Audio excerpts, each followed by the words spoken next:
अध्याय 7 भिन्न और हम पढ़ रहे हैं प्रश्नावली 7.3। इसका पहला सवाल शुरू करते हैं कि प्रत्येक चित्र में छायांकित भागों के लिए भिन्न लिखिए, क्या ये सभी भिन्न तुल्य हैं। तो देखिए इसको क्या करना है। ये जो चित्र बने हुए हैं, ये पहला, फिर ये दूसरा, ये तीसरा और ये चौथा, ये 4 बने हुए हैं। तो इनको देखिए पहले भिन्न के रूप में बदलिए। तो यहाँ पे देख रहे हैं एक गोला है, उसको 2 पार्ट किए गए हैं। तो यानी पहला जो है भिन्न है, यानी जो पहला वाला जो गोला है वो उसको कैसे लिख सकते हैं, हम इसी के नीचे लिखते हैं पहले कि पहला वाला कितना है 1/2 के रूप में, ठीक है। दूसरा कितना है, ये भी तो इस गोले के 4 भाग किए गए हैं, 1 2 3 4, और कितने सेलेक्ट है 2, तो 2 भाग सेलेक्ट हैं और 4 भाग कुल किए गए हैं। इसमें देखेंगे इसमें कितने, ये गोला ये भी है, लेकिन इसमें कितने भाग सेलेक्ट हैं, इसमें जो है 1 2 3 4 5 6 भाग तो पहले किए गए हैं और सेलेक्ट हैं कितने 3। इसमें देखिए इस गोले में कितने भाग हैं कुल, तो 1 2 3 4 और 1 2 3 4, यानी 8 कुल भाग हैं और 4 भाग सेलेक्ट हैं। अब ये बताना है कि तुल्य भिन्न है कि नहीं। तो ये क्या सभी तुल्य है या नहीं, इसको जानने के लिए क्या तरीका हो सकता है। 1/2 को तो कैसे लिखा जा सकता है, 1/2 को तो 1/2 ही लिखा जा सकता है। 2/4 को कैसे लिखते हैं, 2/4 को लिख सकते हैं, जब ये काटते हैं इसका हिसाब किताब बनता है तो कितना में बदल जाता है। 2/4 का मतलब हो जाता है 1/2 में 2 का ऊपर नीचे गुणा है, यही तो है। तो जब ये ऊपर नीचे 2 हट जाएगा तो कितना बचेगा, 1/2 अभी भी बचेगा। इसमें देखिए 3/6 में, 3/6 का मतलब क्या हुआ, ये 1/2 तो पहले से रहता ही है और ऊपर नीचे किसका गुणा कर दिया है, 3 का गुणा कर दिया है, तो ये बन जाएगा अभी भी 1/2। ये 4/8 कैसा है, 4/8 में भी 1/2 पहले से है और ऊपर नीचे 4 का गुणा किया है। ये 4 ऊपर नीचे जब हट जाएगा तो अभी भी 1/2 बचेगा। अर्थात ये जितनी भी भिन्न दर्शाई गई है वो 1/2 है, ये भी 1/2 है, ये भी 1/2 है, ये भी 1/2 है। जब सारी की सारी 1/2 है तो अब हम क्या लिख सकते हैं, ये भिन्न, ये भिन्न, ये भिन्न, सारी की सारी बराबर हैं। क्योंकि ये सारी की सारी बराबर हैं अतः ये सभी तुल्य भिन्न हैं। कैसे लिखेंगे, ये सभी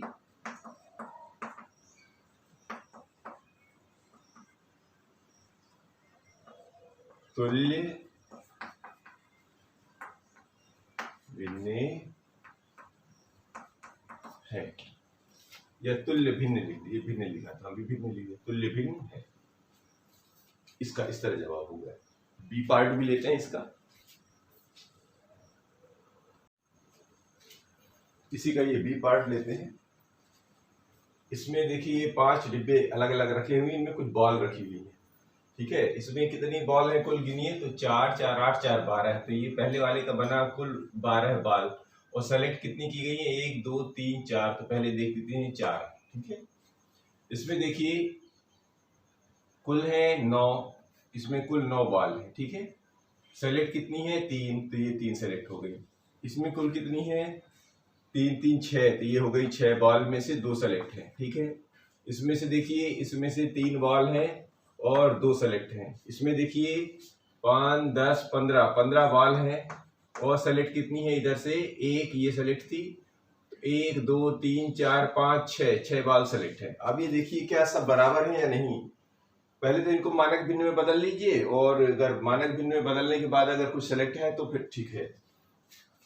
तो इसको 4/12 को कैसा लिख सकते हैं, 4/12 को बन जाएगा 4 एकम 4, 4 3 12। अभी मानक भिन्न कैसे निकालते हैं, यानी ये बन गया 1/3 में। इसको देख लीजिए 3/9, 3 एकम 3, 3 तिरका 9, यानी ये भी 1/3 है। इसको देख लीजिए 2 एकम 2, 2 3 2 3 6, ये भी 1/3 है। लेकिन इसमें कोई भी उभयनिष्ठ नहीं है, ये 2/3 है। इसमें कोई उभयनिष्ठ नहीं है, 6/15 है, ठीक है। तो क्या ये सभी बताना है, तो इधर का ये पहली वाली बन गई है 1/3, दूसरी बन गई है 1/3, ये बराबर है। तीसरी 1/3 है, ये भी बराबर है। लेकिन ये 2/3 जो है ये बराबर नहीं है। जब बराबर नहीं है तो उसको ऐसे काट देते हैं। 6/15 तो 3 दूनी 6, इसको भी काट लीजिए। 3 दूनी 6, 3 पचे 15, यानी ये 2 और 5 में है, तो ये 2/3 है, यहां तक हो गया था, और ये 2/5 है। तो क्या ये बराबर है? ये भी आपस में बराबर नहीं है। यहां तक बराबर है, यहां तक बराबर नहीं है। इसका मतलब ये है कि ये सभी भिन्ने तुल्य भिन्न नहीं है। ये सभी तुल्य भिन्न नहीं है, क्योंकि ये सारे के सारे यहां तक तो ठीक है, ये आपस में बराबर तुल्य भिन्न प्रदर्शित नहीं करते हैं, तो ये तुल्य भिन्न नहीं है। ये सभी तुल्य भिन्न नहीं है। तुल्य भिन्न नहीं है, इसका जवाब ये देना पड़ेगा। ये बात समझ में आ रही है? लेते हैं इसका प्रश्न नंबर 2। अभी दूसरा प्रश्न ये है कि छायांकित भागों के लिए भिन्नों को लिखिए और प्रत्येक पंक्ति में से तुल्य भिन्नों को चुनिए। एक तो यहाँ पे आपको ये बनानी है कि लिखा क्या क्या है। देखिए ये पहला है ए में देखिए कितने कुल भाग हैं, 2। इसी पर लिखते चले तो आपको ज्यादा भी स्पष्ट भी होगा कि ये कितने हैं, 2 भागों में है। तो 2 भाग का मतलब हो गया ये 1/2। 2 भागों में से एक भाग सेलेक्ट है, ठीक है। इसमें कितने भाग हैं, 1 2 3 4 5 6। 6 भागों में से कितने सेलेक्ट है, 1 2 3 4। तो ये वाला हो जाएगा 4/6, यानी जितने सेलेक्ट 1 2 3 और 3 3 3 और 3 तिरका 9, कुल भाग कितने हैं 9, और सेलेक्ट कितने हैं 3, तो ये बन गया 3/9, ठीक है। इसमें देखेंगे तो 4 इधर 4 इधर, 8 भाग कुल हैं, सेलेक्ट कितने हैं 2, तो ये 2/8 हो गया। यहाँ देखेंगे कुल भाग हैं 4 और सेलेक्ट कितने हैं 3, तो ये 3/4 हो गया। इनको भी देख लीजिए कितने सेलेक्ट हैं। तो यहाँ पर देखेंगे तो 1 2 3 और 1 2 इसी में 3 3 6 3 9, 9 के आधे आधे कर दिए गए, 9 दूनी 18, यानी 18 भाग कुल हुए हैं। और सेलेक्ट कितने किए गए हैं, 1 2 3 4 5 6, 6 भाग सेलेक्ट किए गए हैं। इनमें देखेंगे 4 इधर है 4 इधर, कुल 8 भाग हैं, और सेलेक्ट कितने किए गए हैं 1 2 3 4, 4 भाग सेलेक्ट किए गए। इधर देखेंगे तो 1 2 3 4, 4 8 4 12 4 16, 16 भाग कुल हैं, और सेलेक्ट कितने हैं 2 इधर 2 4 4 8 4 12 है, 12 भाग सेलेक्ट हैं। इसमें देखेंगे कुल भाग कितने हैं, तो 1 2 3 4 5 6, 6 दूनी 12 है, 12 भाग कुल हैं, और सेलेक्ट हैं 2 3 3 6 2 8, 8 भाग सेलेक्ट है।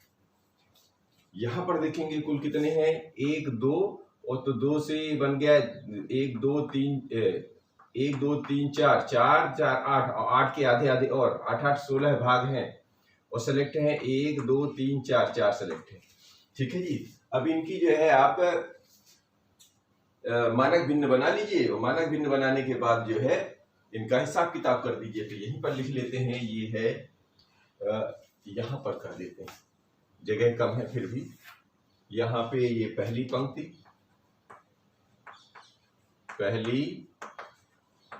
पंक्ति, और इधर है दूसरी पंक्ति, ठीक है। तो ये हमारी पहली और दूसरी पंक्ति हो जाएगी। और यहीं पर करते चले तो 1/2 का तो वही कोई बदलता नहीं, इसका बदल देते हैं। 2 दूनी 4 और 2 3 6, ये बन गया 2/3। तो पहली पंक्ति में ये जो ए था वो कितना था 1/2, बी वाला था 2/3। तीसरी पंक्ति में भी देख लीजिए, 3 एकम 3 3 तिरका 9, यानी सी वाला जो है वो हो गया है 1/3। डी वाले को देखेंगे 2 एकम 2 2 चौके 8, तो डी वाला है दरअसल ये 1/4, और ई वाला है तो कट नहीं रहा है, तो ये वो लिख लेते हैं 3/4, ठीक है। अब इधर देख लीजिए इनका दूसरी पंक्ति में, ये पहला वाला जो है पहले वाले में है 6/18, तो 6 एकम 6 6 तिरिक 18, यानी पहले वाले में है 1/3। दूसरे वाले में 4 एकम 4, 4 दूनी 8, यानी दूसरे वाले में है 1/2। तीसरे वाले में है 4 तिहाई 12, 4 चौके 16, ये है तीसरा वाले में है 3/4। चौथे वाले में है 4 दूनी 8, 4 तिहाई 12, ये है 2/3। पांचवें वाले में है 4 एकम 4, 4 चौके 16, ये पांचवें वाले में था 1/4। अब मैच कर लो कौन कहाँ पे मैच हो रहा है। देखो जी, ए वाला किसमें चला गया, ये इसमें दूसरे में। 2/3 कहाँ है, ये चौथे वाले में। ठीक है, 1/3 कहाँ है, ये पहले वाले में। बस मैच कर देना है, आपको मिला देना है। 1/4 कहाँ है, 1/4 ये नीचे है। 3/4 कहाँ है, 3/4 ये रहा। तो ऐसे आपको मैच कर देना है बस, तो ये आपका आंसर हो जाएगा। आप यहाँ पे जगह कम थी इसलिए मैंने वहां पे लिख दिया, आप यहाँ पे लिख सकते हैं, ठीक है ना, इसी के नीचे लिख दीजिएगा। तो इससे क्या होगा, ये तुल्य भिन्नों को चुनना हो गया। ठीक है जी।